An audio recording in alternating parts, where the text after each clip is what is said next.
Doing Ariel's work. Hello, ladies and gentlemen, and welcome back to another Larks Lamentations, where we discuss factions and people from our favorite media, and discuss what they did well, and what they sucked at, and how they could have done it better. Today we're going to take a bite out of the dumbest vampire clan in Skyrim, the Volkihar.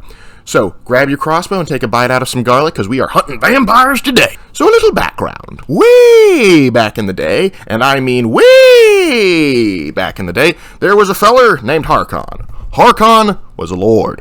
Harkon was not only a lord, he was living the dream, man. He had wealth, fame, power. No, wait, that's Gold Roger. He had wealth, land, and power, and a loving family. Aww. It's good to be the king. But then he had a realization, aw man, when I die, I don't get to keep any of this stuff. Like many rulers and powerful men over the course of history, Harkon had to cope with the fact that once he died, all he had achieved would not come with him. So Harkon had to make peace with the situation and decided that he was just going to make sure his realm would be better off when he left it than when he found it. Like a national... Oh, wait, what's this? Message for you, son. Oh no, he was unwilling to live with his own mortality? Oh, okay. So, anyway, Harkon began to try alternate solutions to extend his lifespan. Now, for some of us who want to live longer, we might try something like, changing our diet, exercising more. Harkon decided to go for vampirism.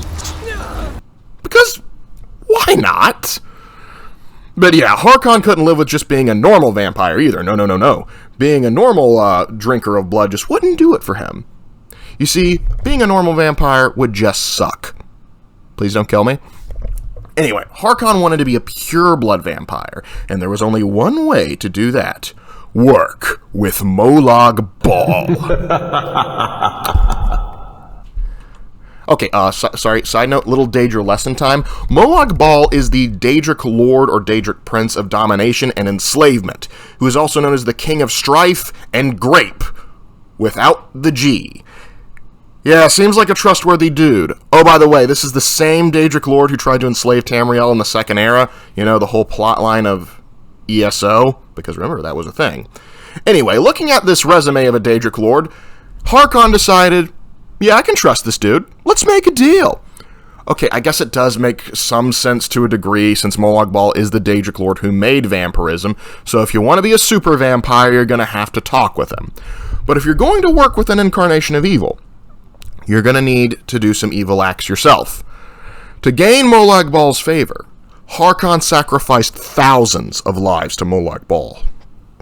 Molag Bal was pleased, maybe if not a little weirded out at the affection, and he decided to grant Harkon's request to him, and his family became vampire lords.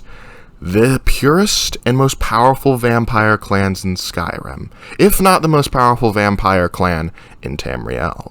Harkon had his immortality.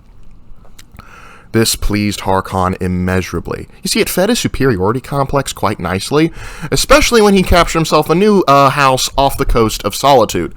There is only one problem left. Harkon and his clan are now allergic to sunlight, and no amount of sunscreen is going to make it go away. So Harkon and his new Volkihar clan decide that their new enemy was the sun! Our great enemy is the sun.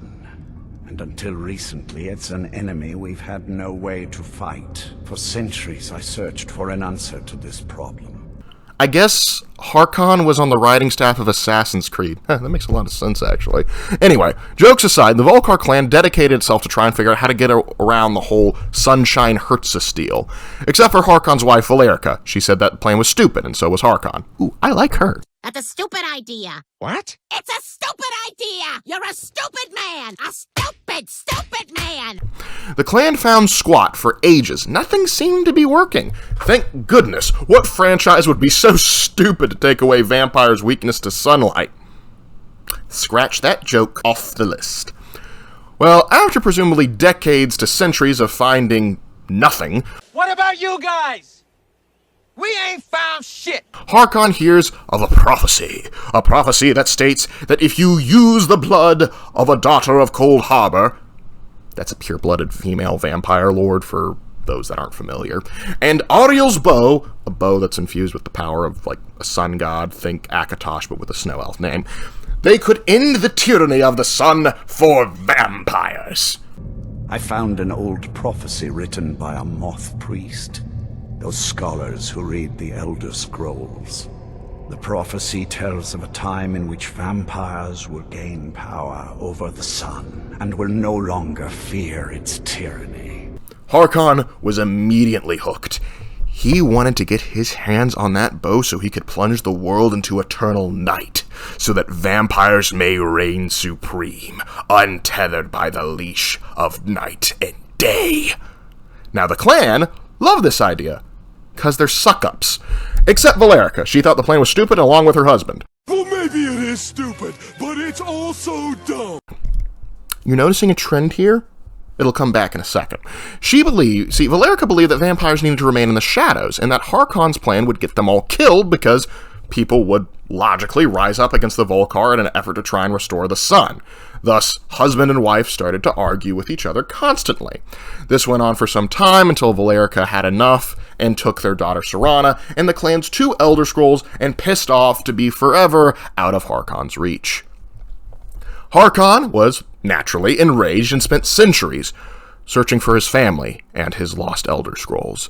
And this catches us up to the present day, and the Dragonborn shows up to an ancient crypt at the behest of the Dawnguard vampire hunters, they're important later, to try and fight the growing vampire menace. While the Dragonborn kills a couple of the Volkihar clan, they unknowingly awake Serana, along with find her Elder Scroll. Serana leads you back to the Volkihar castle, where Harkon is overjoyed to have his Elder Scrolls back. Oh, and Serana, it's nice to see you too. Daughter returns at last. I trust you have my Elder Scroll. After all these years, that's the first thing you ask me? Yes, I have the scroll. Of course, I'm delighted to see you, my daughter.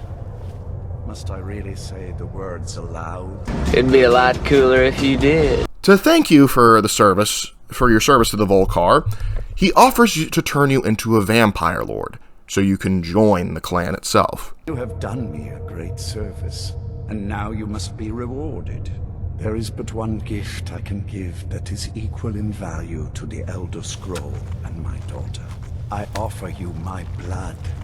Take it and you will walk as a lion among sheep. Men will tremble at your approach, and you will never fear death again. You can accept or decline the offer. The storyline ends about the same way. It's really just, do you want to be a vampire lord or not? But for the purposes of exposing the Volkihar clan's stupidity, we're going to be joining the clan.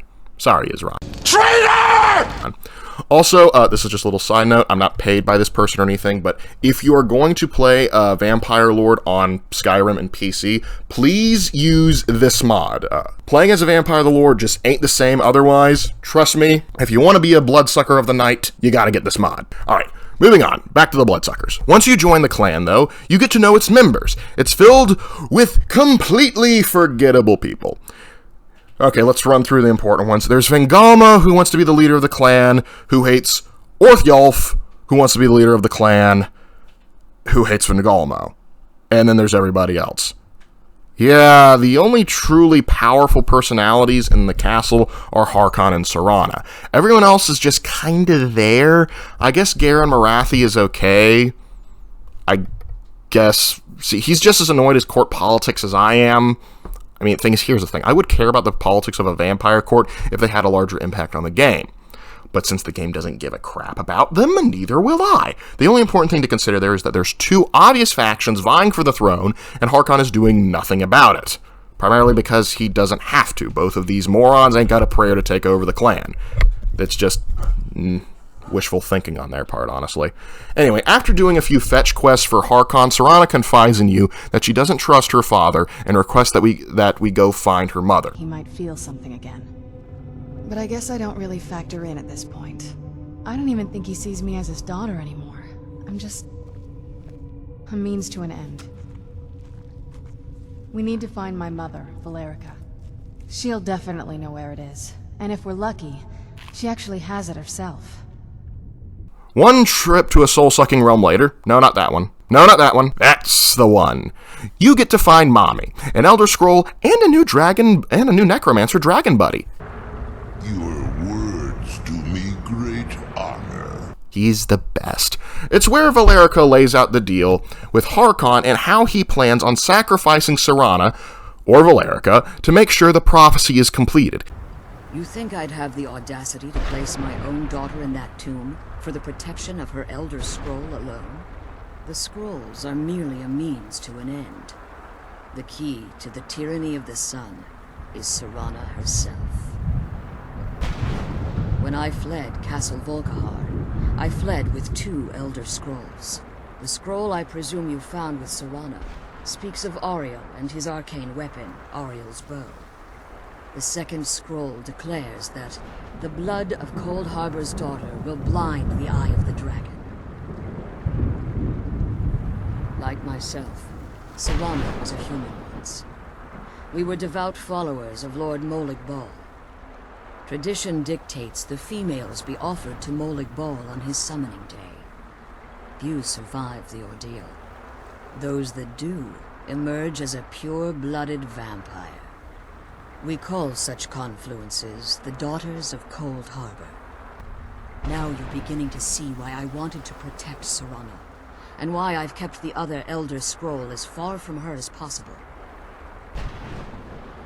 If Harkon obtained Ariel's bow, and Serana's blood was used to taint the weapon, the tyranny of the sun would be complete. In his eyes, she'd be dying for the good of all vampires. And for some reason, he also wants to kill you too. He won't get rid of the 2 obvious schemers, but he will kill the most useful member of the clan. Not a great plan. This is where Harkon gets really stupid for almost no reason. The prophecy says in order to work, you need the blood of the Daughter of Cold Harbor, not the death of one. So there is literally no reason to kill Serana. No, seriously, you can blot out the sun without killing her. Harkon's just stupid. Our arrows will blot out the sun. But hey, this is the same guy who follows the so-called King of Grape with a silent G. He's not known for making great decisions. Moving on. Now you and Serana are in defiance of Harkon, and you go on a lovely trip to read Elder Scrolls, find the last of the Snow Elves, and get Ariel's bow, and go remove the Un from Harkon's undead status. Once Harkon is swat like the mosquito he is, you can take over as the head of the clan. This changes literally nothing in how the clan treats you. No, I'm not kidding. Like, with the exception of like one guy, literally everyone else just treats you the same. They talk smack to you regardless of whether you're the head of the clan or not. Kind of a letdown, honestly. But anyway, that's the Dawnguard DLC in a nutshell. I glossed over a good bit, but that's the gist of it. It's still worth a playthrough. It's a lot of fun. I personally enjoy it. But with all that out of the way, analyzing the Volkihar clan's plan, did any of it make sense? Oh, hell no! Blotting out the sun is a stupid idea, not for the reasons you're thinking. Many have joked that blotting out the sun would destroy the ecosystem. This isn't the case. The sun isn't gone. More accurately, a veil has been put over Nirn that filters out all the rays that burn vampires. Presumably, plant life is unaffected and the ecosystem and life can go on. The issue here is Valerica is right. I do love it when a game makes my arguments for me. Should you go through with this plan, there is little doubt that the nations of Tamriel would rise against the vampires and destroy them. Let's be frank here. The vampire lords in Skyrim aren't that hard to kill. They may not be able to die of old age or disease, but a sword to the face will still do the trick. If you were on, say, Alucard or Strahd's level, maybe you could get away with nonsense like this. But no, in blotting out the sun, you will only die in the shade. But Lark, I want my Dragonborn to be a vampire overlord. I want to control the world with an undead army. How do I do this? Okay, so you want to enslave the whole world to your will? You're a sick man with issues.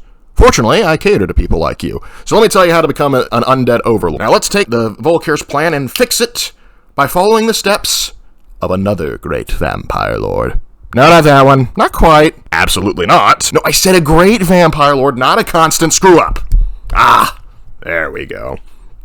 Ladies and gentlemen, allow me to introduce to you Vlad von Karstein from Warhammer Fantasy. This vampire lord almost brought the Empire of Man to its knees in the First Vampire War, and only failed because of this backstabbing screw-up. Now, his war with the Empire isn't exactly what we're going to be copying, as his necromantic talents far surpass the necromantic talents of any Tamrielic vampire lord, but we can use his takeover of Sylvania as a blueprint. Vlad finessed his way into the politics of Sylvania, married into the nobility of a province. This part won't be possible for you. And he also methodically began his takeover slowly but surely. See, Vlad's slow influence control over Sylvania was successful because he lured the aristocracy over with the promise of vampiric immortality, and those that wouldn't bite got bitten themselves. Just instead of giving power, they got eaten. You take my meaning. From the shadows, Vlad slowly brought the entire province under his control, and any and all opposition was either brought to his side or silently killed. This is what we're going to do. So instead of canceling the sun, you will send your clan to the noble courts of Tamriel, slowly but surely bringing the aristocracy and the influential into your control, by the promise of immortality or by turning them into your thralls. When the majority of Tamriel is under your control, then you, too, can blot out the sun, if you really want to.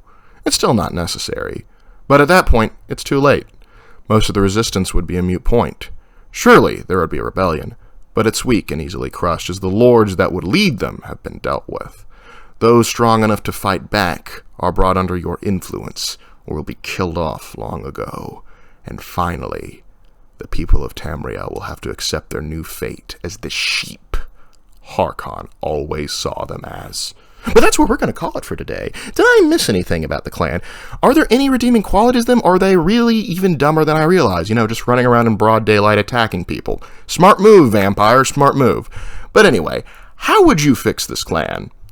I look forward to reading your comments and wisdom down below. Until next time, have a good one, fellas.